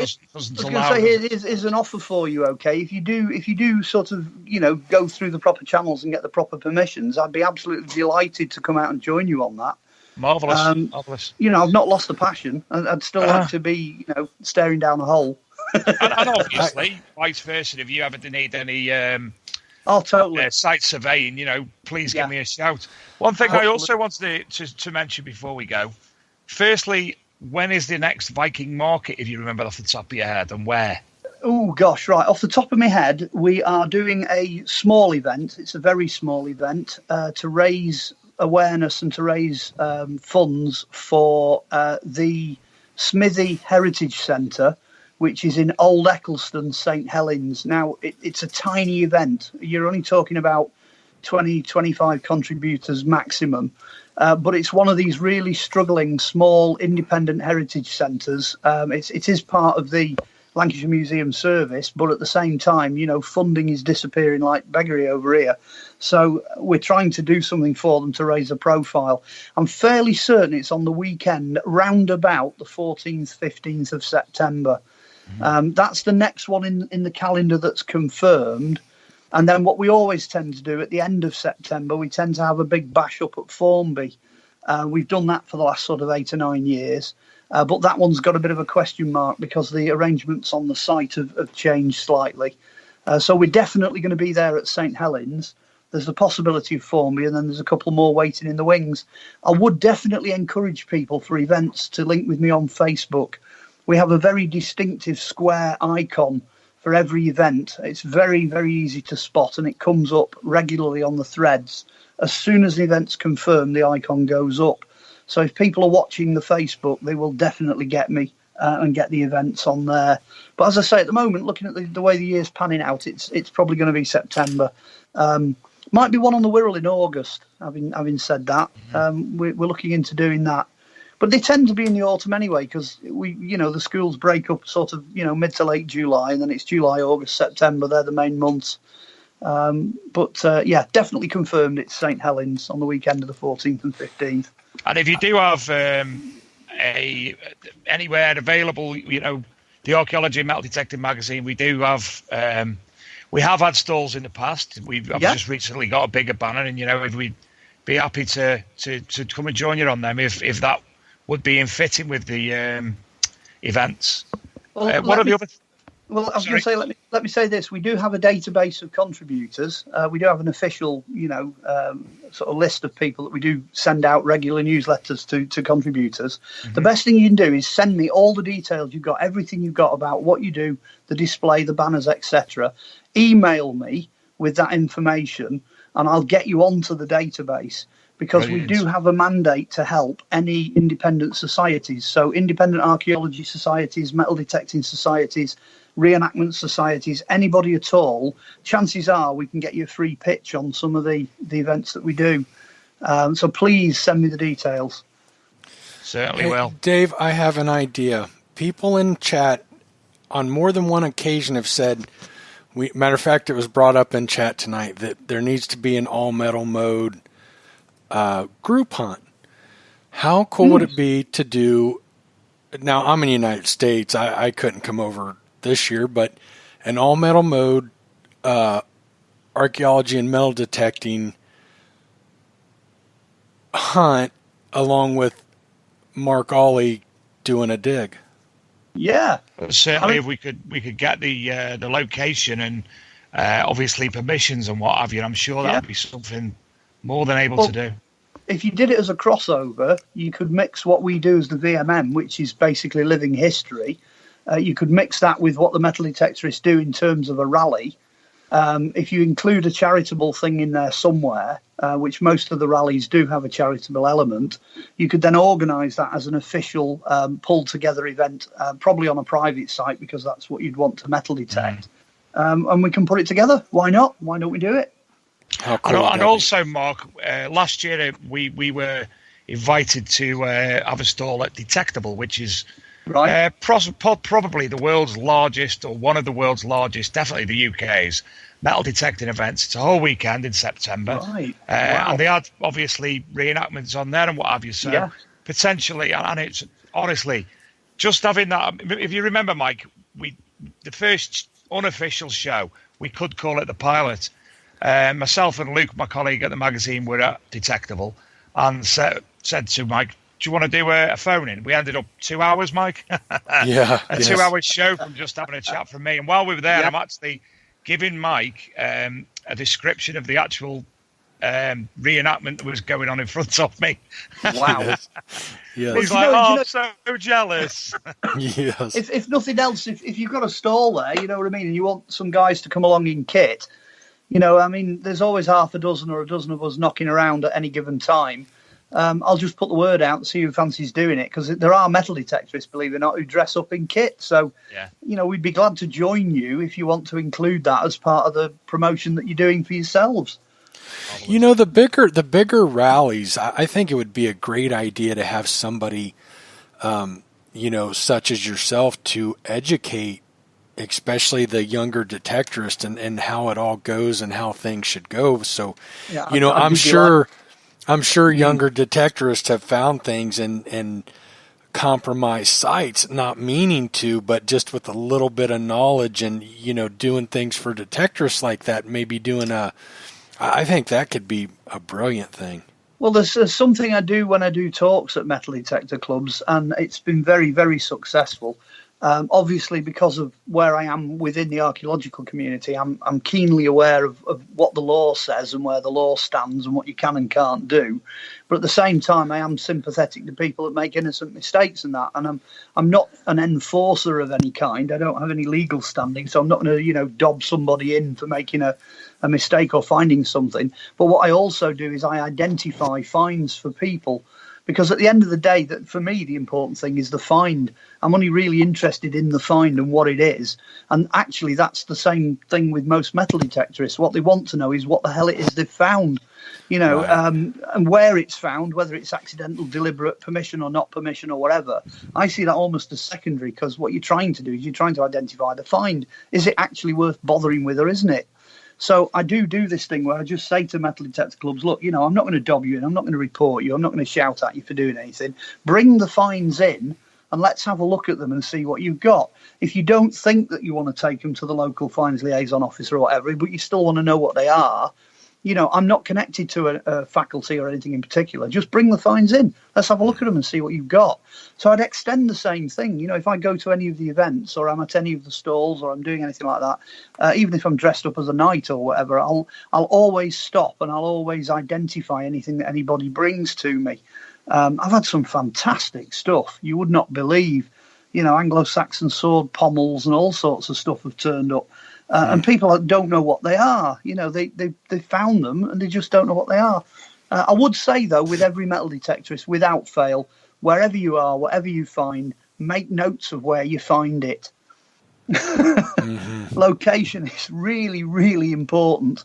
Most people's phones have got GPS on now, or you can find a couple of objects and measure from them, you know, so you've got a rough idea where you found it, or, you know, put a little cross on a map or anything. Because it's really important to know where stuff's coming from, even if you don't want to tell me, as long as somebody somewhere knows where that piece of whatever it was found. I mean, one sad story, there's a guy that used to metal detect up in Buxton, and he had the best collection of stuff ever. I swear blind he was on some kind of Anglo-Saxon battlefield because of what he was pulling off. And do you know what? He died and never wrote anything down. His entire collection now is pointless. His life's work is worthless because he passed none of it on to the next generation. And honestly, that's not an uncommon story, you know. So, again, out front there, cutting edge, anybody wants to, you know, identify stuff and talk to me about stuff, I'd be glad to. I really would be glad to. rather than have it lost. Is there any way for somebody to reach out to you, send you, I think you gave out your email earlier. I'm not sure if you do or not. No, I cheated a little bit on purpose because I do have an email address, but probably the best way to do it, and I'm going to land Dave in it here, you guys will have some form of email address where people can contact you, and Dave has definitely got my email address because he sent me an email earlier on. So I would say that if you guys are willing to collect information, if people can send them in to you, you can pass them directly on to me, and I'll pass them then back to Dave, and you can pass that information on. Okay. The only reason I say that is obviously my private email. I'd just get bombarded if I gave that out. Okay. Yeah, no problem. That having been said, if people friend me on Facebook, it's all over Facebook, so you can come and find me if you really want to. Okay, there you go. So, get a hold of him on Facebook or get a hold of myself or Dave. You can find me on Facebook, Dave on Facebook. Yes. Send me some good images of your finds. Make sure you got some good images of the finds, and I'll do the best I possibly can to tell you what you've got. Yep. Brilliant. And allmetalmode@gmail.com. You can reach out to me that way, but, Facebook and everything else. I've got a question. I do actually find one final thing before you go, Mike, before your final question. Mm-hmm. Mark, can you also introduce the door and tell folk how long